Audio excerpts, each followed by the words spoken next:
नमः। नमो नमः। उद्यालक महामुनि और पुत्र तथा शिष्य श्वेतकेतु के मध्य जो संवाद हुआ वह छांदोग्य उपनिषद में वर्णित है। उस प्रसंग को हम विवेचनार्थ या सुनने के लिए यहाँ पर लिया हुआ है और विविध प्रकार से ऋषिवर अपने शिष्य को श्वेतकेतु को समझाने का प्रयास करते हैं नाना रीति से, नाना उदाहरणों द्वारा, कि सत्य से ही इस ब्रह्मांड की, इस सारे जगत की उत्पत्ति होती है और सब में सत व्याप्त है। उसे थोड़ा बहुत तो अनुभव होता है श्वेतकेतु को, थोड़ा बहुत लगता भी है लेकिन अब उसके मन में ये जिज्ञासा जागृत हुई कि वह सदैव उस भावधारा में रहे और सर्वांग से उसका बोध हो, ऐसा वह ऋषिवर के सम्मुख अपने मन का भाव व्यक्त करते हैं। जब श्वेतकेतु ऐसा कहते हैं तो गुरुवर कहते हैं, उद्यालक महामुनि कहते हैं, देह और मन के संस्कार बहुत बलवत्तर होते हैं। वे बहुत उन्मत्त, भारी, अहंकारी और बुद्धि उसको चलाती है स्वार्थ का सहारा लेकर। लेकिन जो उचित मार्ग से आगे आगे चलता है, जिसका पैर आगे आगे डलते हैं, पड़ते हैं, वह एक एक बाधा मार्ग की कम होती जाती है और वह आगे बढ़ता जाता है और आखिरी में जीव स्वदेश को, अपने आत्म तत्व को, निज गृह को आकर पहुंच जाता है। वहाँ पर उसे सुख, शांति और प्रसन्नता प्राप्त होती है। यहाँ तक कल का प्रसंग आया था। तो स्वदेश को पहुँचने के लिए अनेक मार्ग है, सुख पूर्ण मार्ग भी है, लेकिन उसमें मुख्यतः 4 मार्ग है, ऐसा ऋषिवर श्वेतकेतु को बताते हैं। वे मार्ग है कर्म, भक्ति, ज्ञान और योग। यह 4 मार्ग है स्वदेश को, निज गृह को या उस अंतिम सत्य तक पहुंचने के ये 4 मार्ग बताए। कर्म, भक्ति, ज्ञान और योग। ये चारों ही अंत में अद्वैत ज्ञान में आकर मिल जाते हैं और अद्वैत ज्ञान से ही उसे, मतलब साधक को, मुक्ति का लाभ मिलता है और वह एकता सत्य के साथ वहाँ पर हो जाती है। जब तक प्रारब्ध है तब तक ज्ञानी का, ऐसे ज्ञानी का शरीर बना रहता है और यह सारे जगत का व्यवहार संभालने के लिए वो शरीर उसका वहाँ पर रहता है। लेकिन कोई लोग, वरिष्ठ लोग, इसी बात को जीवन मुक्ति ऐसा कहते हैं। देहपात होने के बाद मोक्ष लाभ होता है, ऐसी किसी किसी की निश्चिति है, किसी किसी का मंतव्य ऐसा है कि देहपात के बाद ही मोक्ष लाभ होता है। उस स्थिति को जब वह है और फिर भी वह मुक्त है, मोक्ष लाभ हो चुका है, उसे विदेह मुक्ति ऐसा भी पंडितों ने संबोधित किया है। लेकिन यह प्रारब्ध का भोग, इसको टालने के लिए, इससे छूटने के लिए कोई कोई प्रेम योग का सहारा लेता है। कोई कोई उसे कहते हैं कि यह अव्यंग है, किसी प्रकार का कोई व्यंग उसमें नहीं है। प्रेम भक्ति, यह पराभक्ति है, ऐसा कोई कोई कहते हैं विद्वान या अनुभवी साधक। लेकिन सापेक्ष संबंध से यह विशेषण उस साधक को लगाए जाते हैं। ऐसा है वत्स, तुम जानो अद्वैत ज्ञान के कारण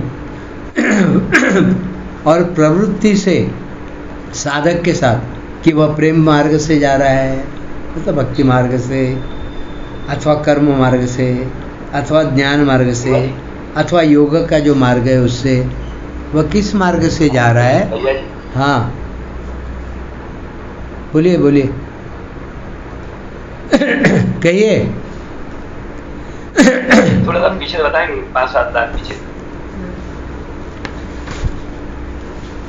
स्वदेश को पहुंचने के लिए अनेक मार्ग है, उसमें मुख्यतः 4 मार्ग बताए, कर्म, भक्ति, ज्ञान और योग। स्वदेश का मतलब वह अपना मूल स्थान, सत्य, वह जो आत्म स्थान है वहाँ पर। ये चारों ही अंत में आकर अद्वैत ज्ञान को मिल जाते हैं और अद्वैत ज्ञान से ही मुक्ति प्राप्त होती है, जिस मुक्ति को सत्य के साथ एक रूप होना ऐसा कहा है। तब तक प्रारब्ध रहता है। प्रारब्ध मतलब जो पूर्व जन्म के संस्कार है वह तब तक रहते हैं, और ज्ञानी का यह जो ज्ञान जिसको प्राप्त हुआ, जो सत्य के साथ एक रूप हुआ, उसका शरीर भी बना रहता है और यह जगत का व्यवहार संभालने के लिए वह अवस्थित रहता है। लेकिन कोई ज्ञानी लोग, संत लोग, साधक लोग इसे जीवन मुक्ति ऐसा कहते हैं। और इस देह को जो मोह गिर जाता है, देह मतलब शांत होता है, तो उसको मोक्ष लाभ भी होता है, ऐसी किसी किसी की निश्चित होती है। उस स्थिति को विदेह मुक्ति ऐसा पंडितों ने संबोधित किया है। प्रारब्ध का यह भोग यह टालने के लिए कोई कोई प्रेम योग का सहारा लेता है। यहाँ प्रेम योग का मतलब है भक्ति, इसे अव्यंग ऐसा नाम किसी किसी ने दिया है। प्रेम भक्ति को ही पराभक्ति ऐसा कहा है। लेकिन यह सापेक्ष है, हे वत्स, हे पुत्र, यह सापेक्ष संबंध से यह विशेषण लगा है कि ये प्रेम भक्ति के मार्ग से चल रहा है, कि ज्ञान के मार्ग से चल रहा है, कि कर्म के मार्ग से चल रहा है, कि राजयोग के मार्ग से या योग के मार्ग से चल रहा है, आदि आदि। लेकिन अद्वैत ज्ञान जब हो जाता है तब उसकी जो प्रवृत्तियां हैं वह पूर्ण रूप से वहीं जाकर मिल जाती है। यह केवल बोध कराने के लिए, दूसरों को बताने के लिए, संवाद साधने के लिए, ये जो भेद दृष्टि है ना कि यह ज्ञान मार्ग है, यह कर्म मार्ग है, ये राज योग या योग मार्ग है, या यह भक्ति का मार्ग है, ऐसा कहना पड़ता है। लेकिन जो उस मार्ग पर चलता है और जब अनुभव लेता है तो यह सारे भेद वहाँ समाप्त हो जाते हैं। और जब वह तत्वतः विचार करता है तब वहाँ उस अद्वय में कोई भेद वहाँ पर उसे दिखाई नहीं पड़ता है। जो अनंतता है वह वहाँ पर उसे छू जाती है, उसी में वह उतर जाता है और उस अनंतता में यह कोई भी भेद शेष रहता ही नहीं है। ऐसा स्वगृह में जब वह पहुँच जाता है तो आनंद में बिल्कुल समरस होकर जीव वहाँ रहता है। यही उसका स्वगृह है, वही सत्य है, वही चिदानंद स्वरूप है, ऐसा ऋषिवर शिष्य को बताते हैं।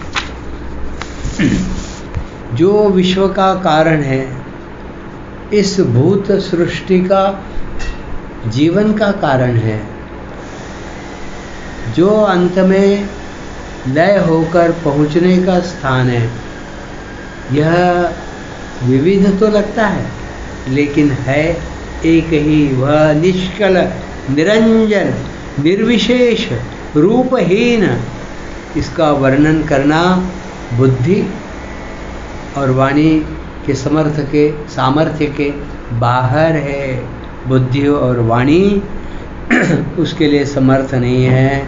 उस निष्कल निरंजन निर्विशेष रूपहीन, वह जो लय स्थान है, जहाँ सारी विविधता समाप्त होकर सारे विश्व के उत्पत्ति का कारण है, विश्व के निर्मिति का कारण है, भूत सृष्टि के निर्मित का कारण है, वहाँ बुद्धि और वाणी का सामर्थ्य समाप्त हो जाता है। वही सत्य, वही आत्मा, वही ब्रह्म, उसे कोई सीमा नहीं है।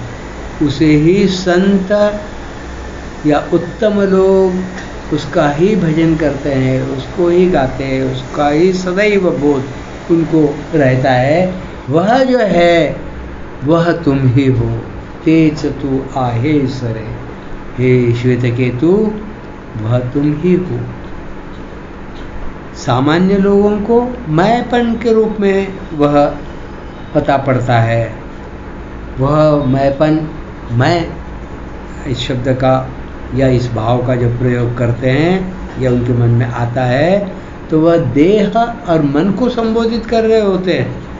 लेकिन तुमने विशेषता से प्रयास कर इसका प्रत्यय लिया है शोध करके, इसलिए तू न आप्त का संबंधी है, तू न भूतादि उपाधि, तू किसी भूत मतलब कोई वस्तु, कोई व्यक्ति, इसकी उपाधि भी तुम्हें लागू नहीं होती। जो तुम वो हो, तत्त्वम असि, वह ब्रह्म, वह सत, वह आत्म तत्व, वह परमात्मा तत्व।